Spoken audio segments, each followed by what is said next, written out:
On Monday, the Seattle City Council voted to allow on-demand drivers who work for companies like Lyft and Uber to unionize to negotiate for better wages and working conditions. The decision was months in the making. The ordinance requires the app companies give the city a list of its Seattle drivers. That way, the organization that represents the drivers can contact them. If the app company doesn't negotiate with the chosen organization, it could be fined or potentially lose its license to operate. There are multiple lawsuits filed in cities, including Seattle, against Uber for categorizing drivers as independent contractors instead of employees. We invested tens of thousands of dollars in this business.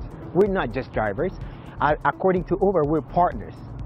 But they treat us a little better than slaves. As app-based on-demand services grow in popularity and the definition of employee versus contractor blurs, many have recognized a need to redefine labor laws. A former chairwoman of the National Labor Relations Board told the Seattle Times, "We haven't significantly changed our labor laws since 1947, and there's no national consensus on how to change them. So workers and their advocates are turning to local governments to innovate. People are experimenting, and Seattle is a leader." No surprise, executives at companies like Uber and Lyft are wishing those experiments would stop.